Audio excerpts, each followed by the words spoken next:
تفسیر ضیاء القرآن جلد نمبر 3 19واں پارہ۔ بسم اللہ الرحمن الرحیم۔ سورہ نمل آیت نمبر 15۔ وَلَقَدْ آتَيْنَا دَاوُودَ وَسُلَيْمَانَ عِلْمًا وَقَالَ الْحَمْدُ لِلَّهِ الَّذِي فَضَّلَنَا عَلَى كَثِيرٍ مِّنْ عِبَادِهِ الْمُؤْمِنِينَ۔ ترجمہ: اور یقیناً ہم نے عطا فرمایا داؤد اور سلیمان کو علم، اور انہوں نے کہا سب تعریفیں اللہ تعالیٰ کے لیے جس نے برگزیدہ کیا ہمیں اپنے بہت سے مومن بندوں پر۔ سورہ نمل آیت نمبر 15 کے پہلے حصے کی تفسیر۔ فرعون کو مصر کی حکمرانی ملی تو اس نے خدائی کا دعویٰ کر دیا اور غریب رعایا پر ظلم و ستم کی انتہا کر دی۔ شاہی خزانے کو اپنی ذاتی ملکیت سمجھ لیا۔ اس کے مقابلے میں اب ایک ایسی ہستی کا ذکر ہو رہا ہے جو سلطنت کی وسعت، دولت کی کثرت کے اعتبار سے کئی گنا زیادہ ہے، جس کے جاہ و جلال کا یہ عالم ہے کہ شیاطین جن و انس اس کے سامنے سر جھکائے کھڑے رہتے ہیں۔ ہوا کا کرہ اس کے زیر فرمان ہے، اس کے باوجود نہ وہ خدا فراموش ہے، نہ وہ ظالم و جابر ہے، نہ عیاش و بدکار۔ اس کا ہر لمحہ اپنے رب کی یاد میں بسر ہوتا ہے اور اپنے منعم حقیقی کا ہر وقت شکر ادا کرتا رہتا ہے۔ ان دو فرما رواؤں کے اس طرز عمل میں اس بین تفاوت کی وجہ کیا ہے؟ اس کی وجہ وہ علم ہے جو اللہ تعالیٰ نے داؤد اور سلیمان علیہ السلام کو دیا اور جس سے فرعون محروم تھا۔ اس علم سے مراد ذات خداوندی اور صفات الہی کی معرفت، دنیا کی ناپائیداری کا یقین، روز قیامت پر پختہ ایمان۔ جہاں بھی یہ علم پایا جاتا ہے انسان عزت و عظمت کے بلند ترین مقامات پر فائز ہونے کے باوجود بھی بدمست نہیں ہوتا، ناشکری اور نافرمانی کی روش کبھی اختیار نہیں کرتا۔ یہ حقیقت ایک لمحے کے لیے بھی اس کی آنکھوں سے اوجھل نہیں ہوتی کہ اسے ایک روز اپنے مالک حقیقی کے دربار میں اپنے اعمال کی جواب دہی کے لیے حاضر ہونا ہے۔ قرآن کریم اپنے ماننے والوں کے دل و دماغ کو اسی علم کی روشنی سے منور کرنا چاہتا ہے۔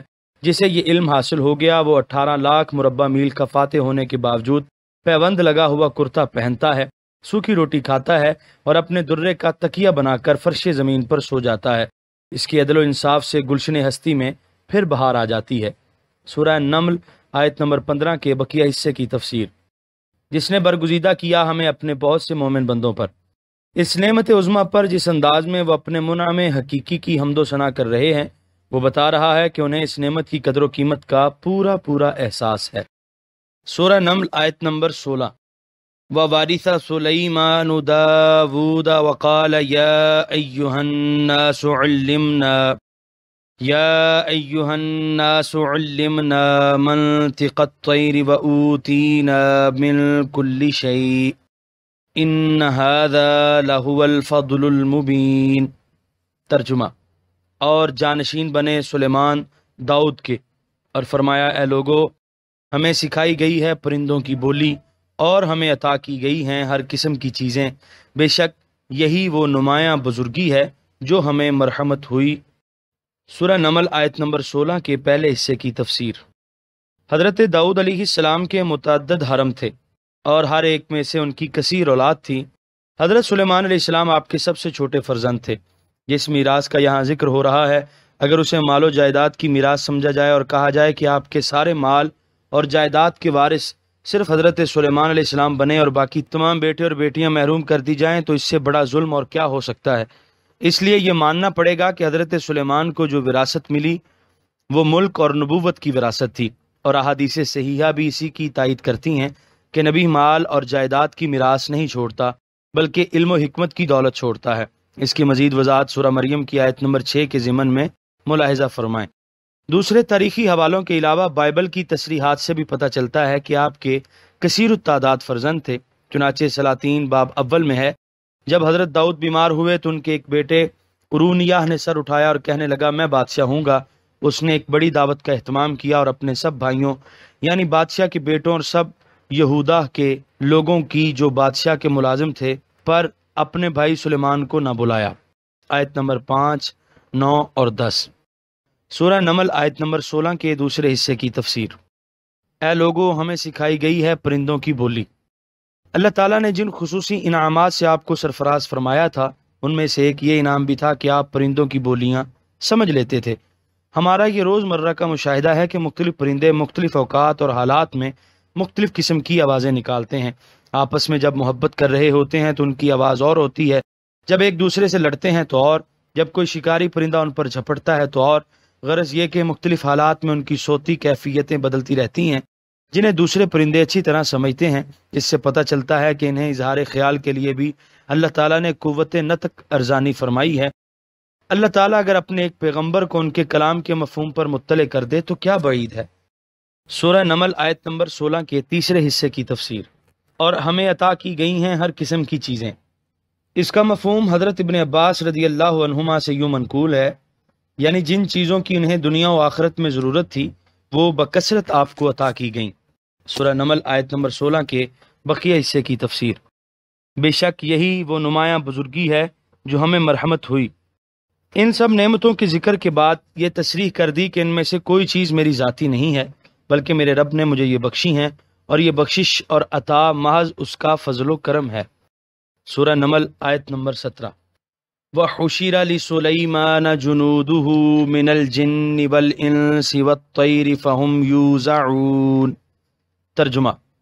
اور فراہم کیے گئے سلیمان علیہ السلام کے لیے لشکر جنوں، انسانوں اور پرندوں سے، پس وہ نظم و ضبط کے پابند ہیں۔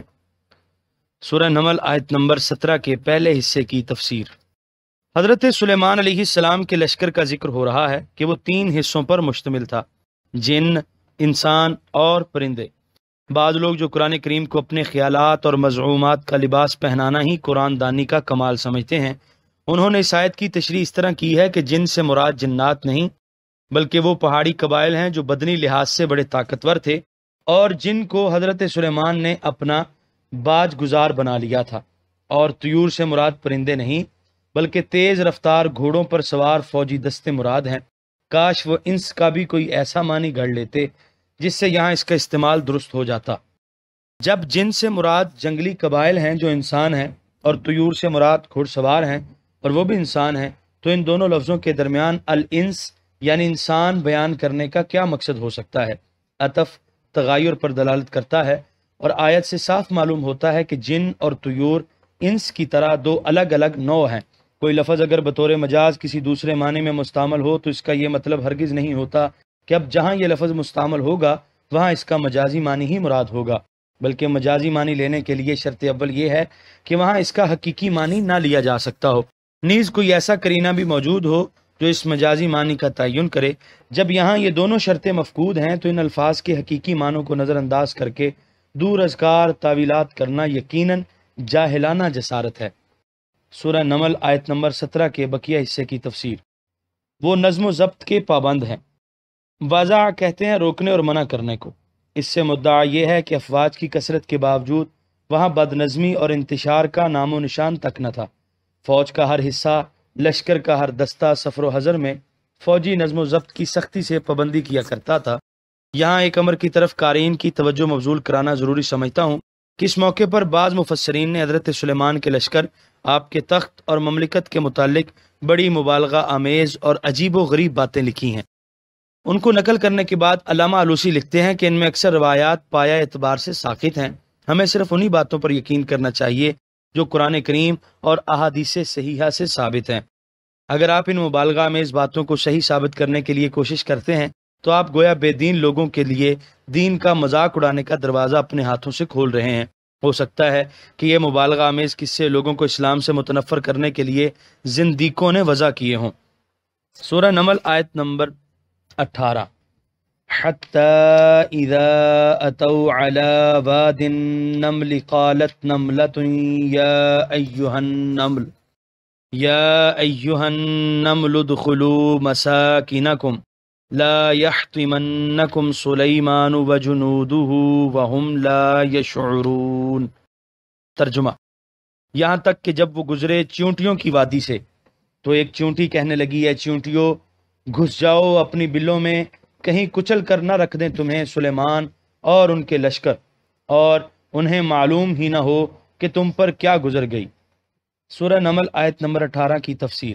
ایک دفعہ آپ اپنے لشکر جرار کے ہمراہ کہیں تشریف لے جا رہے تھے، جہاں سے آپ نے گزرنا تھا وہاں چیونٹیوں کی ایک آبادی تھی۔ اس کے سردار نے جب دیکھا کہ حضرت سلیمان اپنے لشکر کے ساتھ ادھر سے گزرنے والے ہیں تو اس نے تمام چونٹیوں کو اپنی اپنی بلوں میں گھس جانے کا حکم دیا، ایسا نہ ہو کہ آپ کا لشکر گزرے اور وہ بے خبری میں ان کو رونتا چلا جائے اور یہ سب کے سب پس کر رہ جائیں۔ حضرت سلیمان علیہ السلام ابھی اس وادی سے 3 میل کے فاصلے پر تھے جبکہ آپ نے اس چونٹی کی آواز کو سنا۔ آپ سن کر ہنس دیے اور پھر اللہ تعالیٰ سے اس کی جلیل القدر نعمتوں پر شکر کی توفیق مانگنے لگے، جس نے آپ کو دیگر انعامات کے ساتھ اتنی قوت سمع عطا فرمائی کہ اتنی دور سے آپ ننھی سی چونٹی کی آواز سن سکتے ہیں۔ آیت میں آپ نے ملاحظہ فرمایا کہ وہ چونٹی جب انہیں ہدایت دے رہی ہے تو جمع مذکر کے صیغے اور ضمائر استعمال کر رہی ہے، حالانکہ قاعدے کے مطابق جمع غیر ذوی العقول کے لیے واحد مؤنث کا صیغہ اور ضمیر استعمال ہونی چاہیے۔ اس کی وجہ یہ بتائی گئی ہے کہ ہماری نسبت سے بے شک وہ غیر ذوی العقول ہیں، لیکن وہ ایک دوسرے کی بات سمجھتی ہیں اور اس کے مطابق عمل کرتی ہیں، اس لیے وہ اپنی نسبت سے ذوی العقول ہیں۔ اگر ان چونٹیوں کے افعال و کردار کا بنظر غیر مطالعہ کیا جائے تو ماننا پڑتا ہے کہ اللہ تعالیٰ نے انہیں بھی انسان کی طرح ایسی عقل دی ہے جو کلیات کا ادراک کر سکتی ہے۔ وہ انسانوں کی طرح مختلف قبائل اور خاندانوں میں بٹی ہوتی ہیں، ہر کام کے لیے الگ الگ چونٹیاں متعین ہوتی ہیں، مثلا خوراک کی بہم رسانی کے لیے الگ اور اپنی بستی کی نگہبانی اور دفاع کے لیے الگ، اور دشمن کا مقابلہ کرنے کے لیے ان کا علیحدہ لشکر ہوتا ہے جو مختلف حصوں میں بٹا ہوتا ہے، اور اس کی نگرانی کے لیے علیحدہ علیحدہ جرنیل متعین ہوتے ہیں۔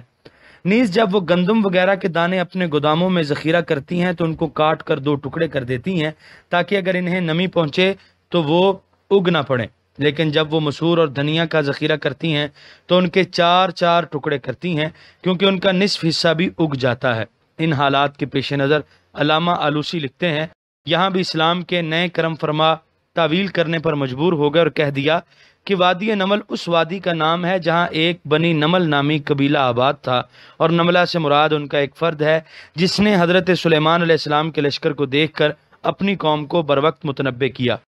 لیکن ان کی پہلی تعویلات کی طرح نصوص قرآنیہ اس تعویل کو بھی رد کر رہی ہیں، کیونکہ یہ کیسے ممکن ہے کہ حضرت سلیمان علیہ السلام جیسے نبی اور عادل فرما روا کا لشکر اتنا ظالم ہو کہ وہ ایک انسانی بستی کو رونتا ہوا گزر جائے اور اس کو تاخت و تاراج کر دے۔ نیز اگر اس قبیلے کے سردار کو یہ خدشہ پیدا ہوا تو اسے چاہیے تھا کہ وہ اپنے قبیلے کو یہ مشورہ دیتا کہ یہاں سے بھاگ جاؤ اور پہاڑوں میں جا کر پناہ لو تاکہ لشکر سلیمانی کی تاخت و تاراج سے تم محفوظ رہو۔ سب سے بڑی بات جو ان کی تعویل کو مضحکہ خیز بناتی ہے وہ یہ ہے کہ حضرت سلیمان علیہ السلام کا اس کی بات پر تعجب کرنا، پھر مسکراتے ہوئے ہنس دینا، اور پھر اس کو اللہ تعالیٰ کی ایک نعمت عظمیٰ قرار دے کر شکر کی توفیق مانگنا بالکل بے محل ہوگا۔ سورہ نمل آیت نمبر 19۔ فَتَبَسَّمَ ضَاحِكًا مِّن قَوْلِهَا وقال رب أوزعني أن أشكر نعمتك التي أنعمت علي وعلى والدي وأن أعمل صالحا ترضاه وأدخلني برحمتك في عبادك الصالحين۔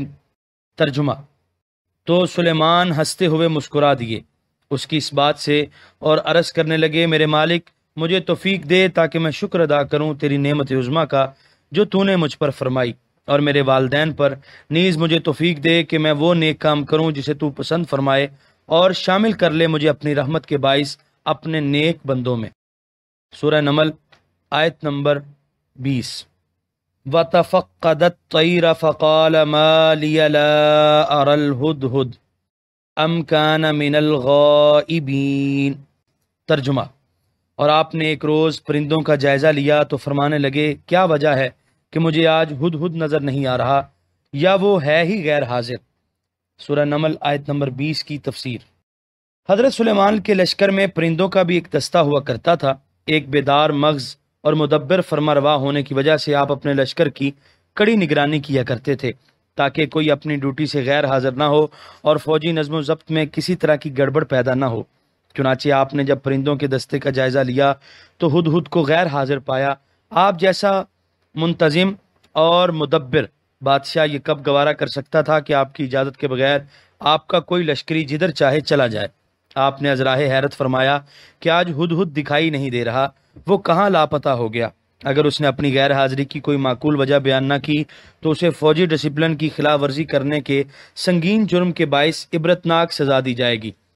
تفقد کسی گمشدہ چیز کو تلاش کرنا، طیرن اس میں جمع ہے، اس کا واحد طائرن ہے۔ علامہ قرطبی لکھتے ہیں کہ اس آیت سے معلوم ہوا کہ حاکم کا فرض ہے کہ وہ اپنی رعایا کے حالات کا جائزہ لیتا رہے، ایسا نہ ہو کہ اس کی بے خبری کی وجہ سے طاقتور کمزوروں پر ظلم ڈھاتے رہیں، ان کے حقوق کو پامال کرتے رہیں۔ حضرت فاروق اعظم رضی اللہ تعالیٰ عنہ پر اللہ تعالیٰ رحم فرمائے، وہ ہمیشہ اپنی رعایا کے احوال سے باخبر رہا کرتے۔ آپ نے ایک دفعہ فرمایا، اگر یہاں سے دور دراز علاقے میں دریائے فرات کے کنارے پر کسی بھیڑ کے بچے کو کوئی بھیڑیا پکڑ لے تو اس کے لیے بھی عمر کو جواب دہ ہونا پڑے گا۔ اس کے بعد علامہ موصوف حسرت اور افسوس کا اظہار کرتے ہوئے اپنے زمانے کے حکام کی بے خبری اور فرض ناشناسی پر گہرے رنج و غم کا اظہار کرتے ہیں۔ سورہ نمل آیت نمبر 21، لَأُعَذِّبَنَّهُ عَذَابًا شَدِيدًا أَوْ لَأَذْبَحَنَّهُ أَوْ لَيَأْتِيَنِّي بِسُلْطَانٍ مُبِينٍ۔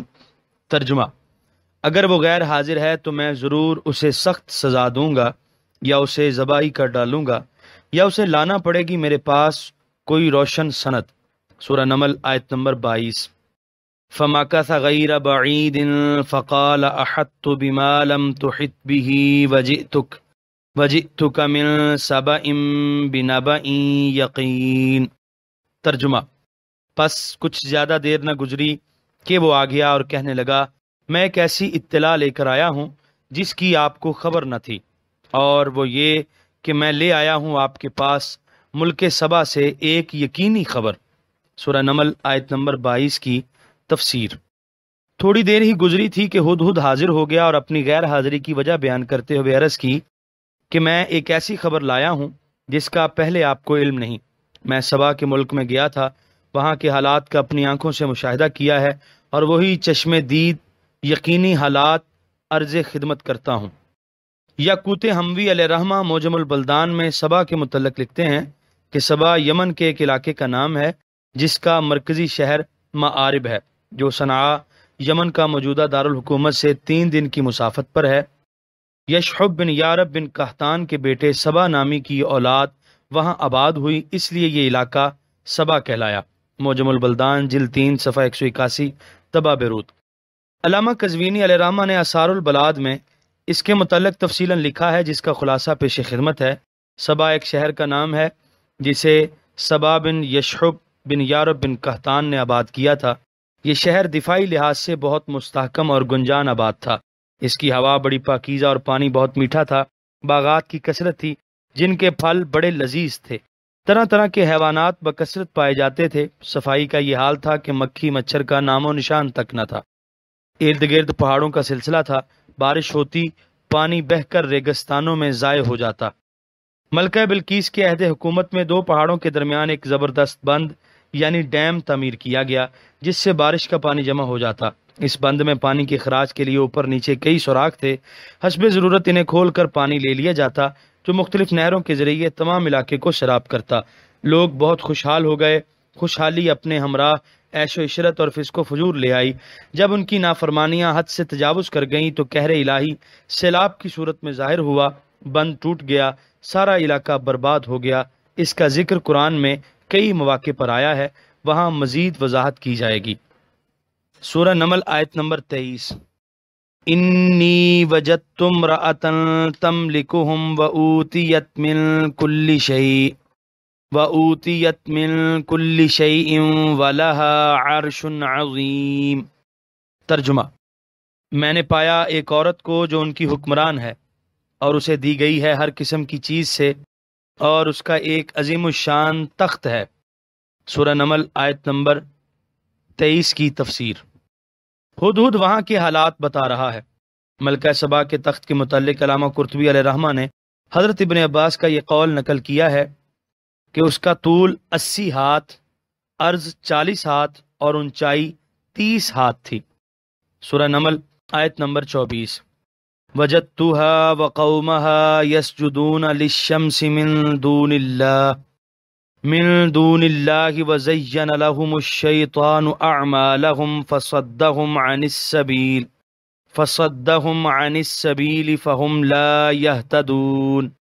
ترجمہ، میں نے پایا ہے اسے اور اس کی قوم کو کہ وہ سب سجدہ کرتے ہیں سورج کو سوائے اللہ تعالیٰ کے، اور آراستہ کر دیے ہیں ان کے لیے شیطان نے ان کے یہ مشرکانہ اعمال، پس اس نے روک دیا ہے انہیں سیدھے راستے سے، پس وہ ہدایت قبول نہیں کرتے۔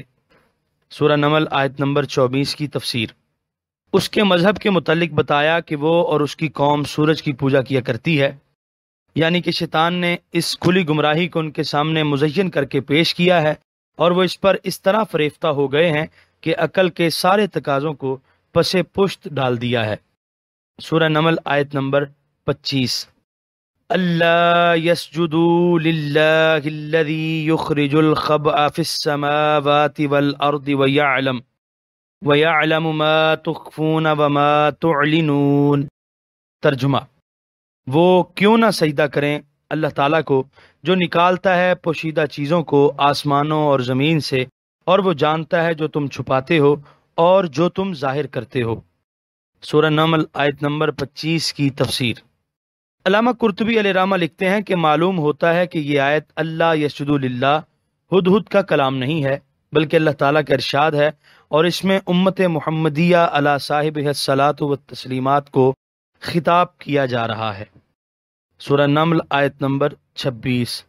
اللہ لا الہ الا هو رب العرش العظیم۔ ترجمہ، اللہ تعالی نہیں ہے کوئی معبود بجز اس کے، وہ مالک ہے عرش عظیم کا۔ یہ آیت سجدہ تھی، لہٰذا سننے والوں پر سجدہ واجب ہے۔ سورہ نمل آیت نمبر 27۔ قال سننظر اصدقت ام کنت من الکاذبین۔ ترجمہ، آپ نے فرمایا ہم پوری تحقیق کریں گے اس بات کی کہ تو نے سچ کہا ہے یا تو بھی غلط بیانی کرنے والوں میں سے ہے۔ سورہ نمل آیت نمبر 27 کی تفسیر۔ حضرت سلیمان علیہ السلام نے کہا کہ ہم تیری اس بات کی پوری تحقیق کریں گے۔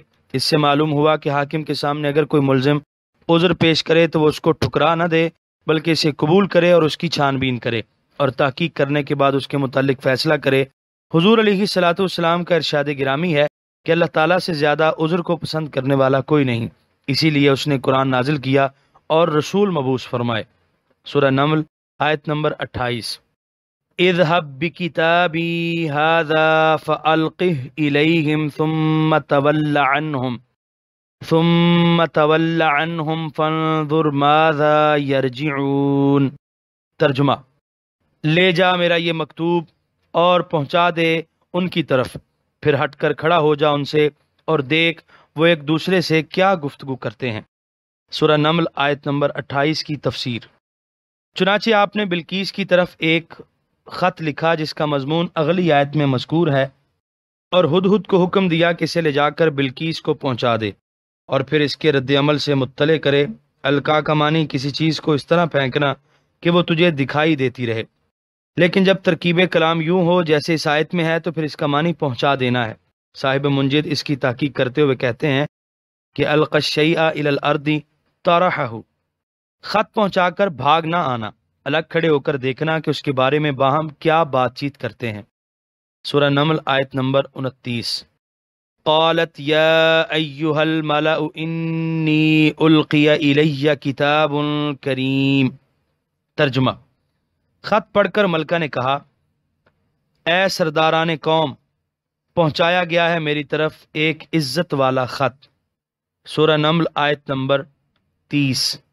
انہ من سلیمان و انہ بسم اللہ الرحمن الرحیم۔ ترجمہ، یہ سلیمان کی طرف سے ہے اور وہ یہ ہے، اللہ کے نام سے شروع کرتا ہوں جو رحمان اور رحیم ہے۔ سورہ نمل آیت نمبر 31۔ اللہ تعلو علی واتونی مسلمین۔ ترجمہ، تم لوگ غرور و تکبر نہ کرو میرے مقابلے میں اور چلے آؤ میرے پاس فرما بردار بن کر۔ سورہ نمل آیت نمبر 31 کی تفسیر۔ کہتے ہیں کہ جب ملکہ سبا اپنے درباریوں کے ساتھ بیٹھی ہوئی تھی تو ہدہد نے وہاں ان کے سروں پر پہنچ کر پھڑپھڑانا شروع کیا۔ جب بلقیس نے نگاہیں اوپر اٹھائیں تو اس نے وہ خط اس کی گود میں پھینک دیا، اور بعض نے لکھا ہے کہ وہ سو رہی تھی اور ہدہد روزن سے داخل ہوا اور چپکے سے وہ خط اس کے سینے پر رکھ دیا۔ بہرحال اس نے خط پڑھا تو اس کے ایجاز اور اس کے پرجلال اسلوب کو دیکھ کر لرز گئی۔ فوراً شاہی مشیروں کی مجلس مشاورت منعقد کی اور اس میں اس نے وہ خط پڑھ کر سنایا اور ان سے رائے دریافت کی اور انہیں کہا کہ میں ہر معاملے میں تم سے مشورہ کرنے کے بعد کوئی فیصلہ کرتی ہوں، اب بتاؤ اس خط کے متعلق تمہاری کیا رائے ہے۔ یہاں پر 19ویں پارے کا 17واں رکوع مکمل ہوا۔ آپ دیکھ رہے ہیں PATF Islamic info YouTube channel. مزید اسلامک ویڈیوز کے لیے ہمارا چینل سبسکرائب کریں۔